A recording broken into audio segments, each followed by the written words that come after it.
Hello FPL managers and welcome to a look at game week 33. It's going to be a pretty tough game week following a pretty big double game week in game week 32, and we're just going to cast our eyes back on that one. So for me, 10 points off the average, so it's not ideal. It's some big red odds. I was worried about this game week, and I basically got bit. I put my foot down ages ago and I said no more Manchester City outfield players. Never trust Pep. And I couldn't miss out on Sterling. I didn't have Salah. I've already got Hazard. And it's hit me. It's hit me hard again. He's still got 6 points for the captaincy, but Sterling, looking here, I just feel that, again, the decisions made, it's just a fine line between me scoring 6 points with one player going down to 3 points and captaining someone like Hazard 15 to 30. I had it when I had Mane as well. I didn't captain him when he got, I think it was 2 goals. It's just these fine lines where I'm losing between 15 and 30 points. That is something that is really starting to grate on me now. And just unfortunate things. So Sterling doesn't play, Rashford gets injured, Pogba blanks in a double game week, and they were my double game week players. You know, you've got Pereira who gets me 8 points. He only played 1 game, and you've got people with 2 games on the board here, and I've got Bednarik there on the bench. He would have come on for Alexander-Arnold. I thought, I don't know, but he came on and played. Again, it's not a bad game week, considering I had Wan-Bissaka, again, he got 7 points. He got 6 points in his first game. So if this was a single game week, it wouldn't have been too bad. Because it almost was a single game week. So Patricio played twice for me, but only got 4 points, which isn't great in a double game week. Wan-Bissaka got 6 in the first game, 1 in the second. Pereira only played once.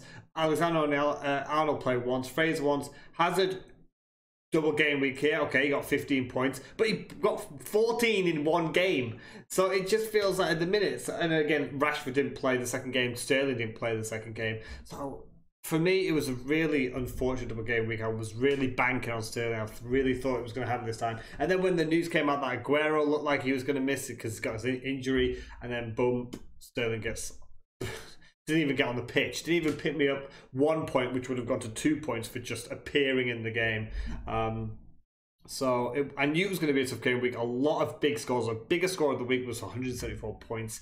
But that's just the way it is, and I made a poor decision with my free hit really early in the season. I should have saved it, and it's really come back to bite me in the arse. So looking at my team, I made 1 transfer, and it was Rashford out and Firmino in, and I am contemplating keeping this strike force for the rest of the season because Liverpool fixtures, so they're still hunting for the title. Liverpool's fixtures are looking pretty nice for the rest of the season, and he's going to most likely play every game for Firmino, and partnered up front with Vardy, who has done absolutely amazingly since I brought him on. Since I said that Leicester were having that run in game week 28, he's got 7, 8, 16, 2 and 6, so he's absolutely done the business for me there.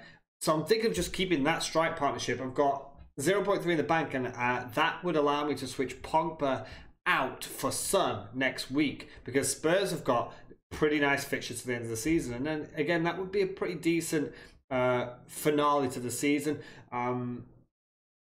But like I said, for me this season it's easily the worst one of this is my 9th FPL year, and it's just everything that, you know, like I said, those fine margins of choosing this player or captaining this player or this player just has not worked out for me. And I made that one really bad decision with using my free hit, which is something I would have used this time or the other double game week. And a really early first wildcard I needed, and that set me up because then I needed the second wildcard to use early. So you live and learn. You always try and improve your game, and you can have one bad season, and this is certainly it for me. And I cannot not have Sterling. He's so good when he plays, and it genuinely feels like you feel like you're the bad token. Every time I get Sterling or I get Sane into my side, they don't play. I started the season with Sane, didn't play, took him out, he played, and then became one of the top FPL scorers. All right, I was like, no, I'm not bringing him. I had Aguero. I only took Aguero out when he got that first injury. Couldn't afford to bring him back in because then I was like, right, no more premium strikers. It's not worth it because Aguero was only playing 60 minutes at a time. And then finally, a couple of weeks ago, bring back Sterling in and gets dropped. And he's done no big points for me yet. At the minute, the only person that's really definitely going to stay in this side so far is probably Wan-Bissaka. Boruk even got dropped. I brought him in early, and then I was going to switch Patricio out for Begovic, but then I realised I've got 3 Bournemouth players, so I would have to lose one of them, which I'm not able to do. But I'm Pogba out, Son in, and the rest of the season should be pretty fine. I'll just try and get a most respectable finish that I can this season. Anyway, looking back at the reviews from the predictions that I made last week. So I'll just move my head. We'll start down here first. Huddersfield, of course, lost, relegated, really toothless second season syndrome. We know that it's really great, passionate to step on that first season. Second season, a lot of teams go down in that second season. And that has happened to Huddersfield, which pretty much everyone would have seen coming from the very early parts of the season. Salah, you can see I've got minus like, you know, like equal sort of. It's not a plus, it's not a negative. So Salah, he did get an assist, but you would have expected more. He got 5 points, so it's not a cross because he did get something, but it's not tick because it's not a goal or more than that. It's not a double point haul. But yeah, he got an assist. He's still on that goal drought though. He's not worried about it. Klopp's come out and said that Salah has said he's not worried about it, which is fine. Maybe he's not, but you know, he's making a couple of wrong decisions. He might not think it in the front of his mind, but in the back of his mind, he's missing quite a few chances. But Liverpool keeping up that title league challenge, really late goal as well to get the winning at Spurs. And then Newcastle was just pretty on the nose, really. I think they had 1 game in that week. It wasn't even a double game week. They could earn points. And Arsenal being in a good run of form, and they comfortably beat them 2-0. So going into Mill Sterling, 2 games, and Manchester City score 4 goals, and Sterling has nothing to do with any of them. And then also you have David Silva in the players to risk section. Exactly the same. He played 1, didn't play the other, and was not involved in any of the goals. So again, it's just coming back to that point of, I always say no Man City assets. I've got Sterling, and they just don't play. And it just feels like, honestly, every time I have a Manchester City player, that one doesn't play. I've had Aguero, didn't play, then he got injured, took him out, and obviously he's back in form. I know he's got an injury now. Had Sane at the start of the season, took him out, didn't play. Took him out of my side, played, gets points. All right, bring him back. Doesn't play anymore. Take him out again. Sterling, this is the second time I've had him in the same situation. Get him, double game week, plays 1 of the games, gets nothing. So that's just a story. Everyone gets so upset and angry at Manchester City, and you gotta have a good team around them, or good subs to come in and sort of come across that. But anyway, moving on. Rashford again. I gave him. It's not a tick, but it's not a cross because he did score. He got 7 points in that first game, and he was set up lovely for a double game week haul. And then he got a knock and didn't play in that second game. So it's not a cross because he did get some points. He did score a goal, but it's not a tick either because he got 7 points and he only played 1 of the 2 games. So it's kind of like a 50% outing. And then you can see Hazard. Lovely 15-point haul. He left it late because he got 1 point in the first game and then 14 points in the second. So he did haul, so that's all that matters. Brighton's got a cross, but that was for the week. They had a double game week. A poor. They've really been pulled into the relegation fight now. Poor result at home to Southampton, and then they got spanked by Chelsea 3-0. But I would still suggest trying to have a look at maybe 1 Brighton player or 2 Brighton players because of the amount of double game weeks that they've got coming up.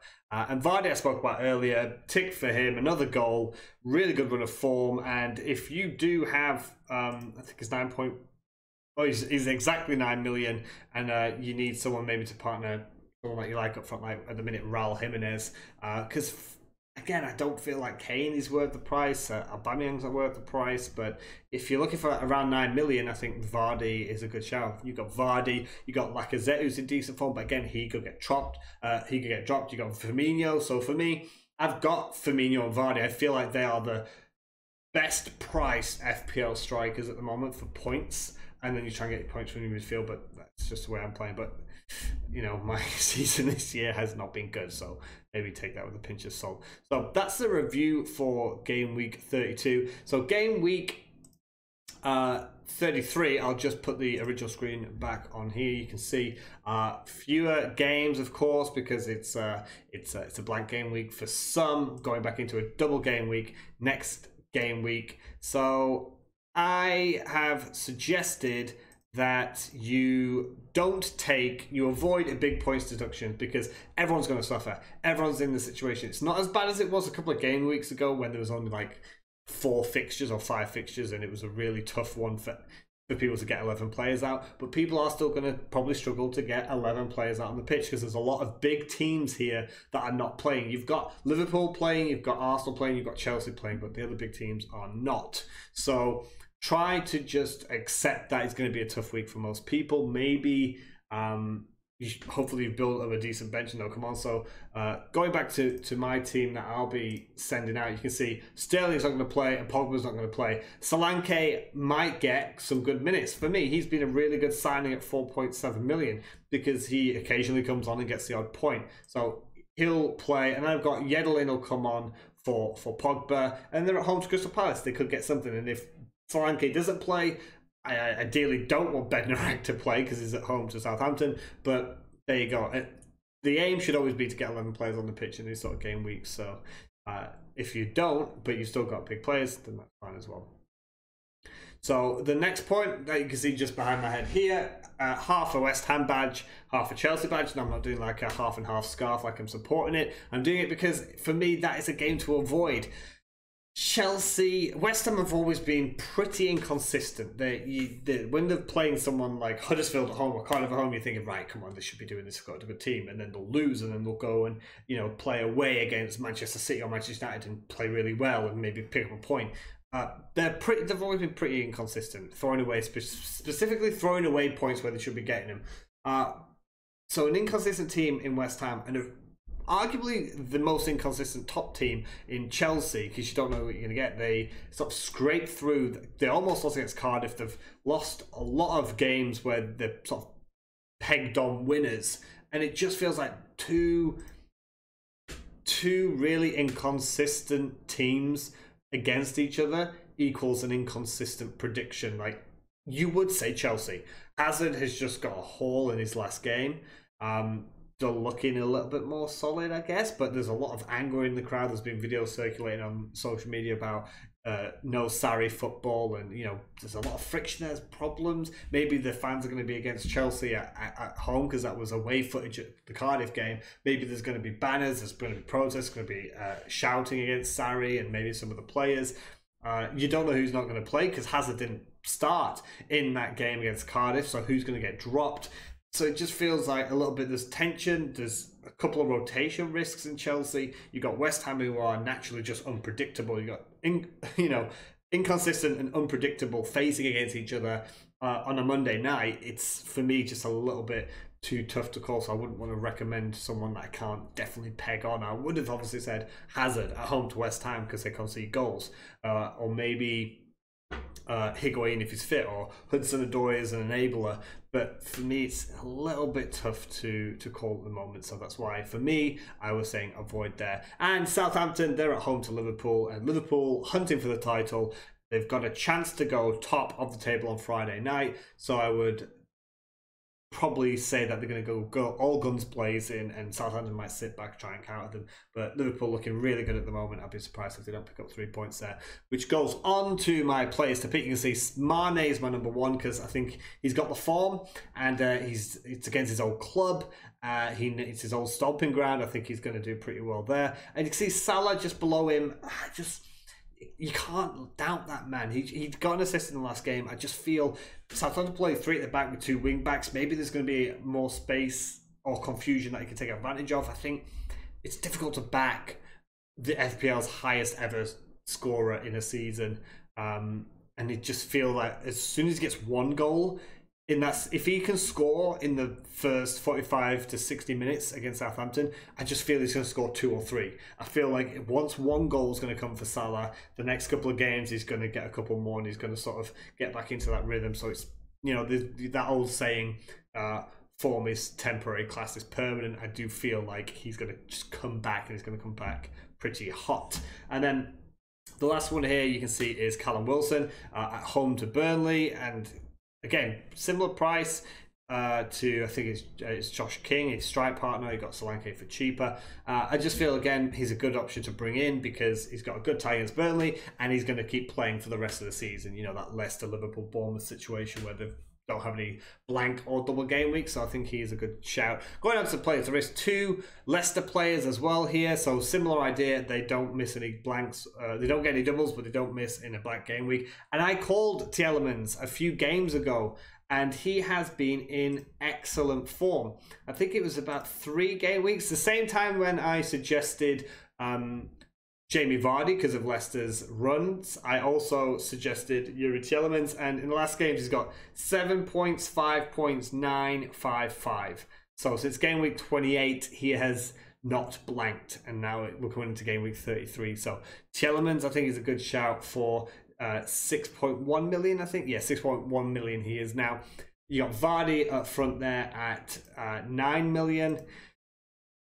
Good fixture, they're away to Huddersfield, and I mentioned this ages ago. They've got a run of good fixtures the whole time up until game week 36, when they've got the final 3 games of the season for them are Arsenal, City, Chelsea. So that's maybe a time when I'll swap Vardy out for somebody else. But the next 3 games have got Huddersfield, Newcastle, West Ham, and I would be expecting both of those 2 players to do pretty well there. And finally, moving on there to Lacazette. I mentioned earlier Arsenal have been pretty decent recently. They're sort of sneaking up back into those top 4 places. They're trying to get that top 4 finish. In the last few game weeks, Lacazette's got 7 points, 8 points, 4 points, 5 points, 7 points, 9 points. So he's not blank since game week 25. So for me, it's just a question of if he plays.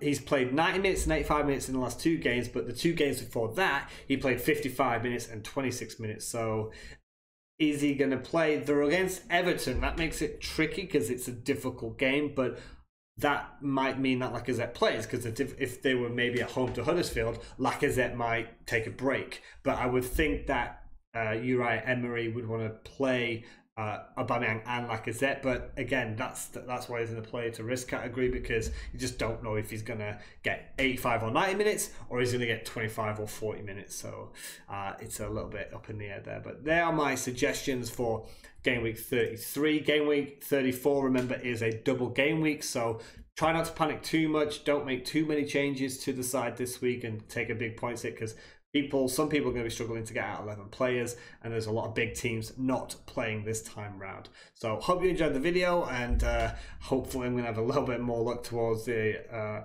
end of the season, more luck than I've had all of this season so far. So thank you guys for watching, and as always, have a good one.